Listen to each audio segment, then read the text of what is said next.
Hello, I'm Sheryl McCarthy. Welcome to One to One. This season, I'm having conversations with CUNY newsmakers, the teachers, researchers, writers, artists, and activists who are shaping students and the world. My guest today is Dr. Edwin Meléndez, professor of urban policy and planning at Hunter College and director of the Center for Puerto Rican Studies.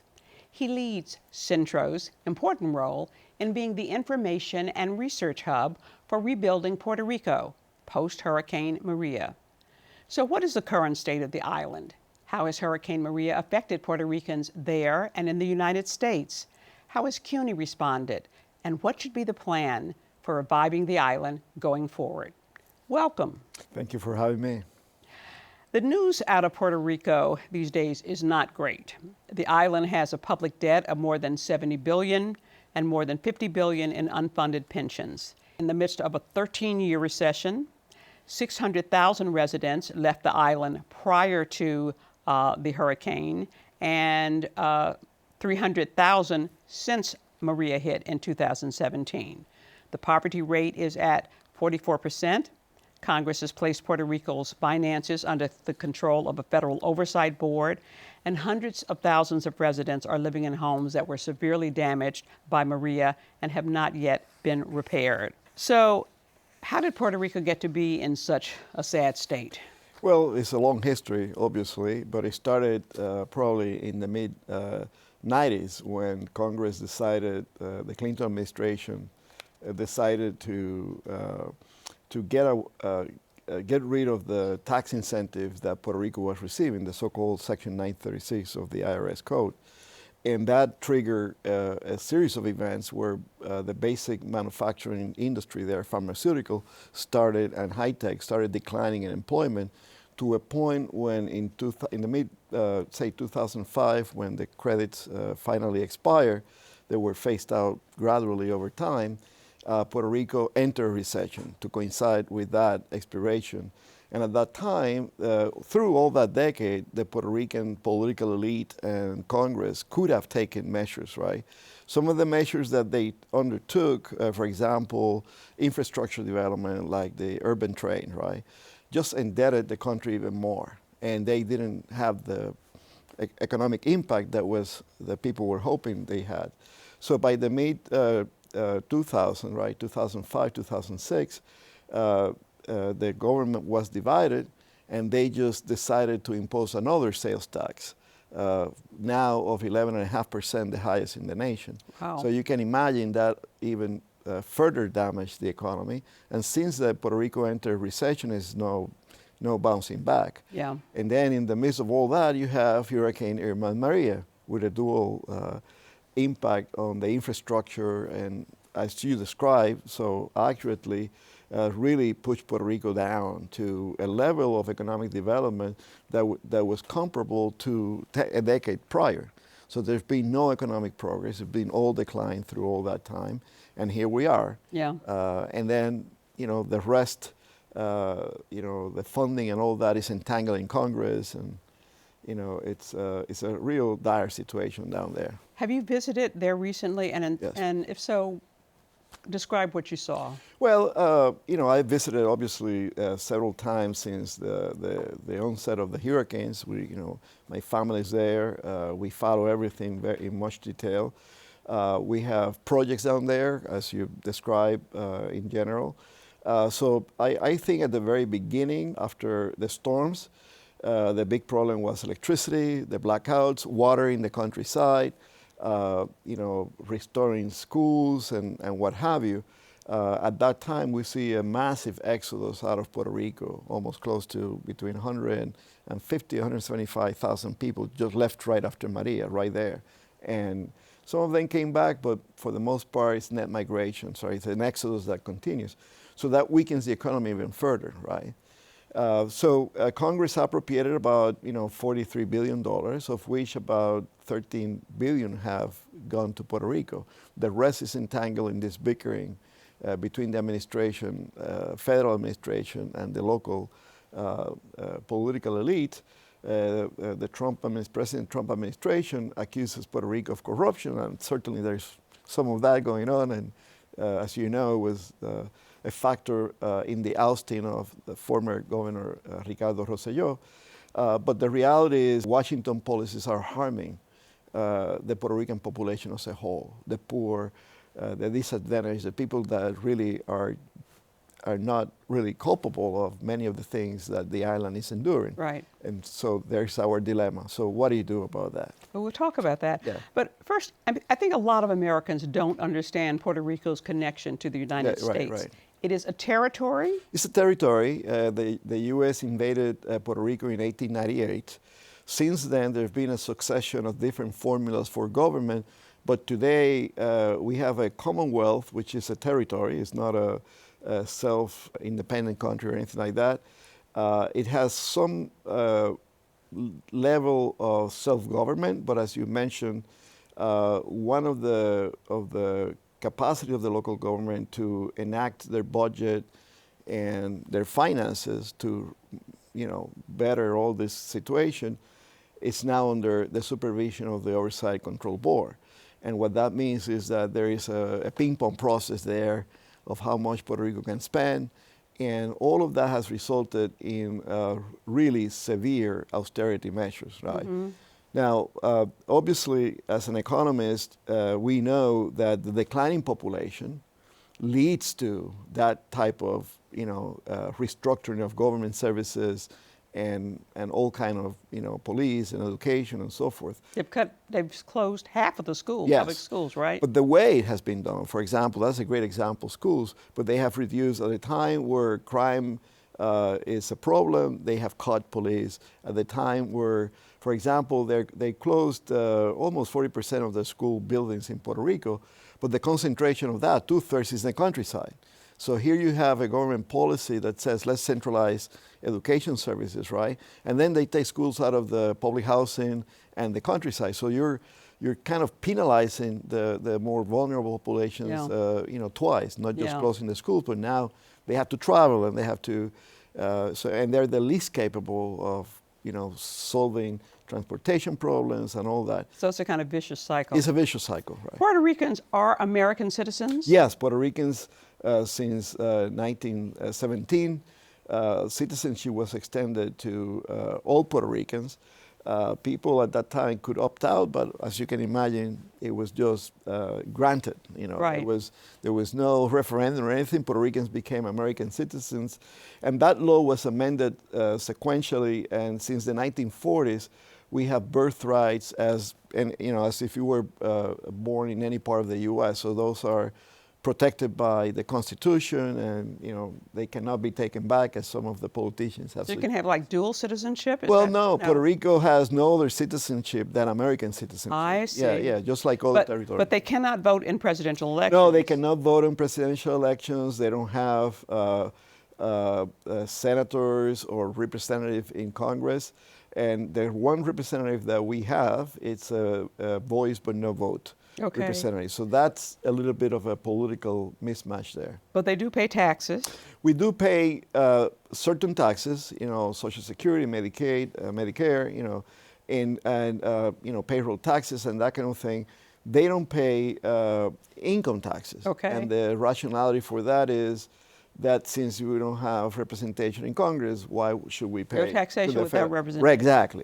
But they do receive money from the federal government. Absolutely, and significantly more since the recession started, whether it's food stamps or other forms of support. A couple of the big items there, Medicaid subsidiation. The Puerto Rican population, half of them depend on Medicaid for their health services, right? And that's an appropriation that has to be done every year.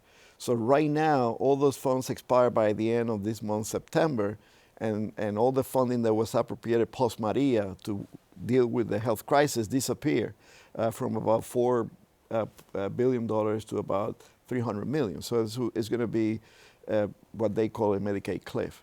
And unlike that, the nutritional assistance, all of those legislation have to be renewed, enacted, revised year by year by year, unlike the formulas that apply to the rest of the country. I see. So that's a tremendous burden on a territory that doesn't have congressional representation and senators. So President Trump did not seem to be particularly empathetic to Puerto Rico after Maria. How would you rate Washington's response to the hurricane? Well, I think the administration response has been contentious, politically charged, and that's problematic because, as I mentioned, $30 billion in aid to support Puerto Rico after the disaster that the Congress enacted have been withheld by FEMA, HUD, and other agencies that have to do with that.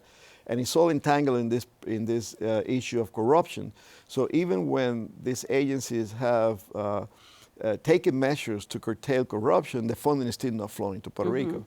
That's one part of the problem. The other part of the problem is that the fundings that have gone to Puerto Rico, most of the restoration of the electrical grid and so forth, have gone to non-residents, contracts to non-residents. So, and even in the case of the electrical grid, most of the workers were brought from outside Puerto Rico. Really? Yeah.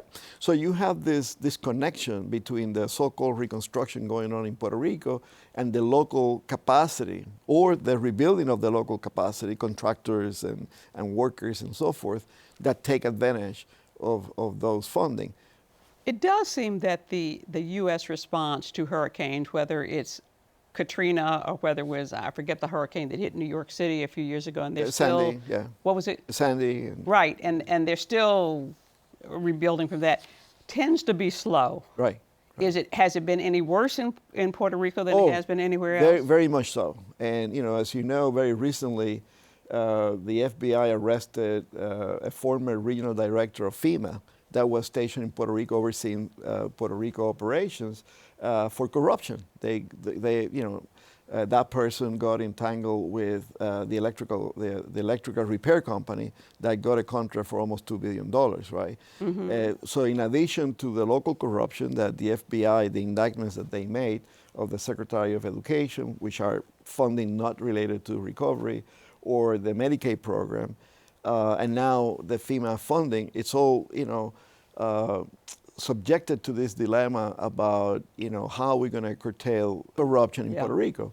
And I will say that, first and foremost, any federal funding that goes to Puerto Rico is the Department of Justice and the FBI responsibility, right? And then when it gets to the local, it's the local responsibility. So you need this dual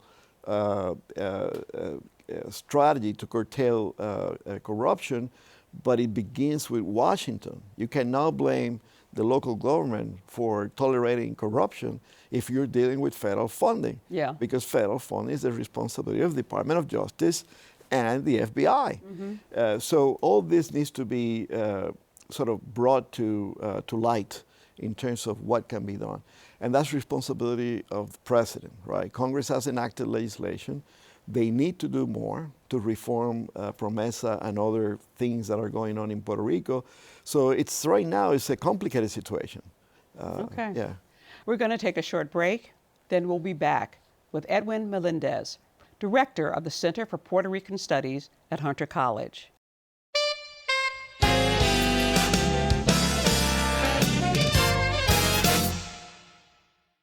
Welcome back to One to One.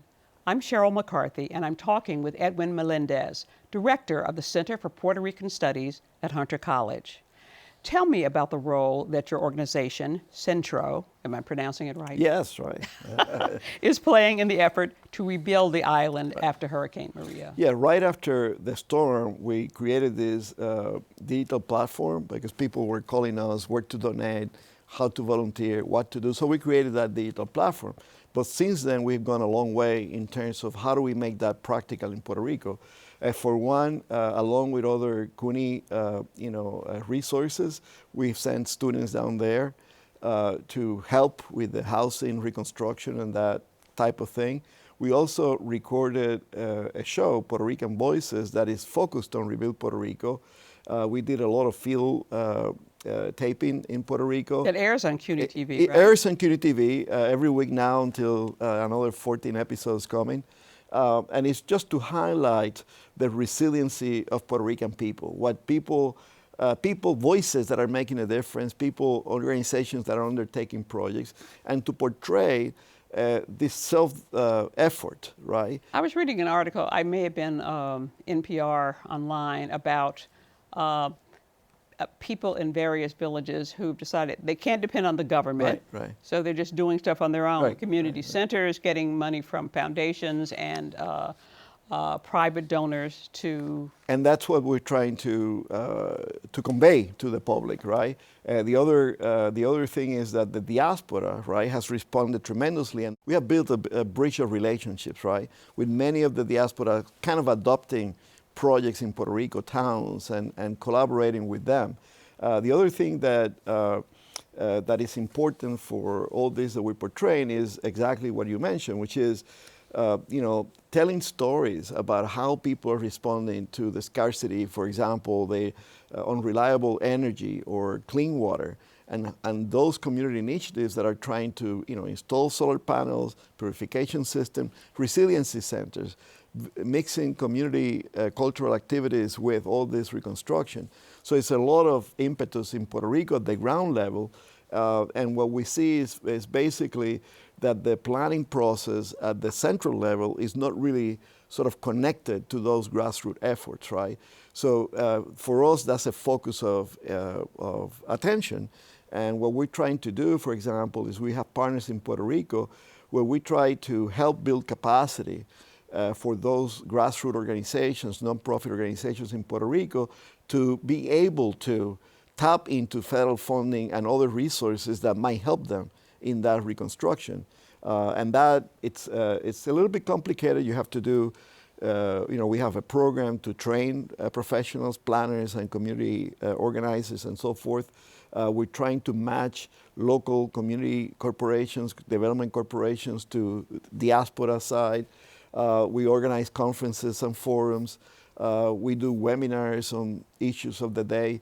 So we're really trying to fill that gap between the activism at the grassroots level and sort of the disconnection to the central government processes. Tell me about the diaspora. Is it diaspora or diaspora? As you diaspora in Spanish. Okay. Yeah. A lot of Puerto Ricans have come to the United States. A lot of them have gone to Hartford, Connecticut. Yes. A lot of them around Springfield and Holyoke, Right. Massachusetts. Right. And I think a lot in Florida. Yes. Okay. Why those particular places? Well, Florida has been the booming area for Puerto Ricans for the last decade. It is a combination of factors, the proximity to Puerto Rico, the year-round sunshine, so to speak, and not dealing with the snow. But as important is the employment base is very appealing to Puerto Rican, workers and professionals because they are a good fit to the entertainment industry there, to the amusement parks and so forth, the hotels, to the economic development that is occurring in the area on the one hand. On the other hand, the rents and the the absorption in the Northeast is not as easy as it used to be. Yeah. Housing costs are higher. So all of those things reconfigure. But the important thing about this recent exodus post-Maria is that it's been spread throughout the country. Yeah. And so in addition to this concentration in Florida, we've seen towns like the ones you mentioned, Hartford and Holyoke and Springfield and so forth, that were sort of with declining Puerto Rican population, now all of a sudden they have a spur of growth Right. in the population, and then they're adapting to that.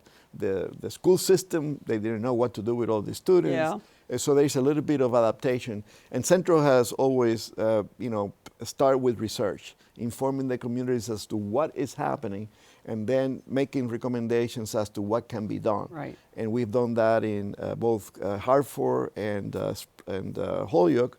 And we're planning to promote best practice cases of emergency responses and that kind of thing. So again, our point of entry into all this is research, understanding, making sure that policymakers can make evidence-based decisions as to how to respond. You're going to be having a diaspora summit Yes. that will have taken place before this show Yes. airs. So tell me about that. Yes, the Diaspora Summit is a gathering that this is the fourth year that we do in 2019 that we did. It's a summit because we bring representatives from 10 states. We have 60 panelists that represent all the ideological spectrum of our community. This year, the delegation for Puerto Rico is 21 speakers. And all these panelists and speakers really talk about what's happening, what are the best strategies. And we have anything between 400, 500, 600 participants throughout the 2 days. The people that stay for the 2 days really walk away with a deeper understanding of what's needed in Puerto Rico and how they can contribute to it. What needs to be done about the debt, about the financial situation? Yes. Well, Puerto Rico right now restructured a portion of the debt, the COFINA, and has an agreement to the PREPA, the electrical company, restructuring. But if those two serve as an example for the rest of the 70 billion, Puerto Rico is going to end up paying a level of debt that is way beyond the capacity of the economy, right? To simplify the analysis, you have about $9 billion budget, right? And right now, those agreements will project to about $2.5 to $3 billion in payments. So it's a disproportionate chunk of the budget, and what that will lead is to even more austerity that we have now, cutting more services and whatever. So that's a big urgent problem that needs to be resolved, and I'm not quite sure what the solution is, but we document what the situation is. What it's going to take to revitalize Puerto Rico and bring it back to the... Yes, our sort of focus on this is to support social entrepreneurship in Puerto Rico. And what I mean by that is that there are all kind of social problems, right? But the funding that is available is federal funding for CDBG-DR, for FEMA, and USDA and SBA and other agencies that may support that reconstruction.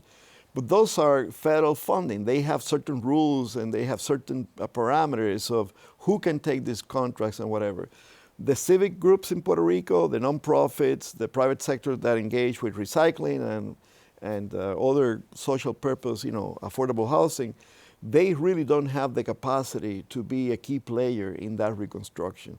So I think our focus should be, all the people in the diaspora that want to support Puerto Rico, to really work with that civic sector, the nonprofit sector, to strengthen their capacity to be able to respond to the moment. The governor just got pushed out in a scandal. Are you happier with the new government, or hopeful, or what? Yeah, I think the moment was that people reacted to the corruption and to the it was an indignation movement because of all the things that the governor did. Yet that has to be now converted into a political movement, from social movement to political movement. And I think to some extent the new governor, Wanda Vazquez, is responding to the clamor for more transparency and so forth.